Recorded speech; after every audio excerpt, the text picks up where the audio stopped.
Arthur the Brave and the Narrow Shelf. From the very first day Leo came home from the hospital, Arthur was there. Arthur wasn't a fancy bear. He had a slightly tilted nose, one ear that leaned to the left, and fur the color of a toasted marshmallow. But to Leo, Arthur was the keeper of all secrets. He had been hugged through scary thunderstorms, cried into during scraped knee afternoons, and used as a pillow for 1,000 naps. In the beginning, they were the same size. They spent every moment together on the soft blue rug. Arthur smelled like baby powder and home.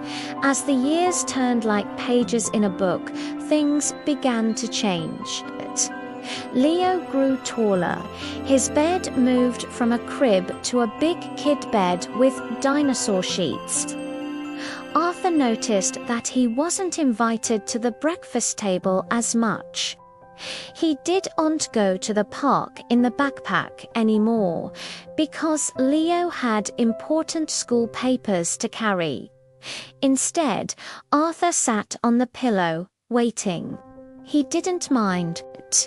He was a patient bear, and he knew that when the sun went down, he would be back in Leo's arms.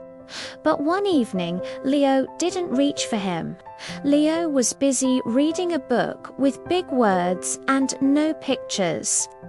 Arthur was moved from the pillow to the narrow shelf above the bed.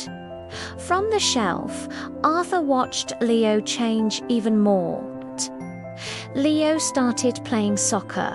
He started building complicated rockets.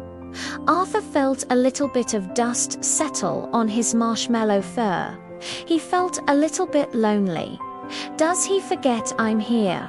Arthur wondered. Do I still have a job if I'm not being hugged?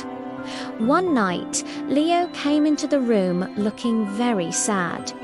He had lost a big game, and his eyes were red. He sat on the edge of his bed, looking at his soccer trophies. Then he looked up. Leo reached up to the narrow shelf. He took Arthur down and held him not like a little kid anymore, but with a quiet, steady strength. Leo buried his face in Arthur's dusty fur and took a long, deep breath. You're still the best, Arthur, Leo whispered. In that moment, Arthur understood. His job wasn't to be played with every second. His job was to be the anchor. He was the piece of Leo's childhood that stayed still while everything else moved fast. Years later, the room was filled with boxes. Leo was grown up now, leaving for a place called college. You're not taking that old thing, are you? Leo's friend asked, pointing at the worn-out bear on the bed. Leo picked up Arthur. The bear's fur was thin in places, and his tilted nose was a bit faded.